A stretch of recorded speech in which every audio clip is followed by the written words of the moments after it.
Students, आज मैं class 12 subject English translation समझाने जा रहा हूँ। भारत के इतिहास में या इतिहास पर एक सरसरी दृष्टि डालने से ही हमें ज्ञात होगा कि अपने इतिहास के महानतम कालों में हमारे लोग एक दूसरे के धर्मों और मतों के प्रति कितने सहिष्णु थे। इसका इंग्लिश है, if we cast a rapid look, अगर हम तेज दृष्टि डालते हैं या light look on the history of India, we shall know how tolerant our people, कितने सहिष्णु या उदार हमारे लोग थे, were toward the and towards religions and faith of our another during the greatest periods of history.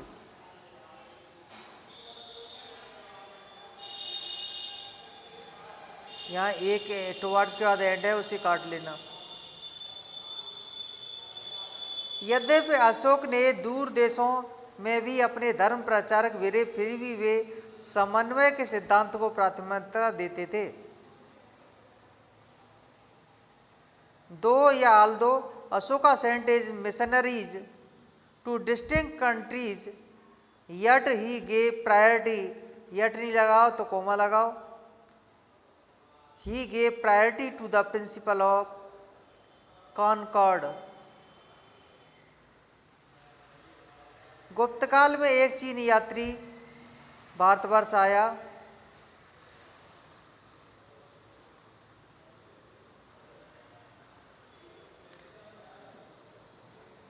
Chinese traveler came to India in Gupta period।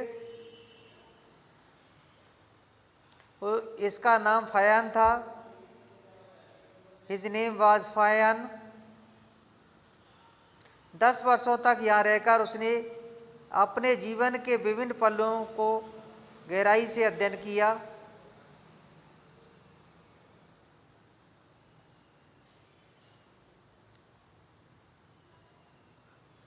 He lived here for 10 years and he deeply studied the different aspects of his life।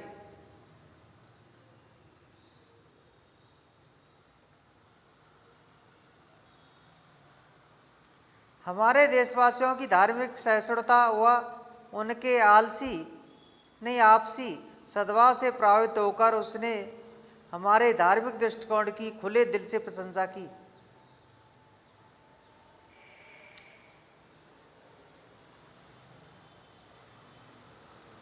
Impressed with the religious tolerance and mutual goodwill of our country, he lavishly praised our religious viewpoint।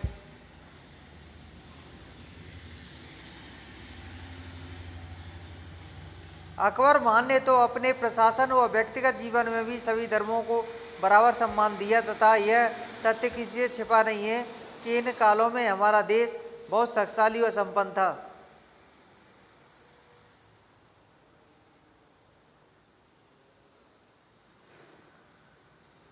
Akbar the Great, he equally honored all the religions in his administration and in the private life, and fact is not at all hidden from anybody that our country was the most powerful and prosperous these periods, during these periods।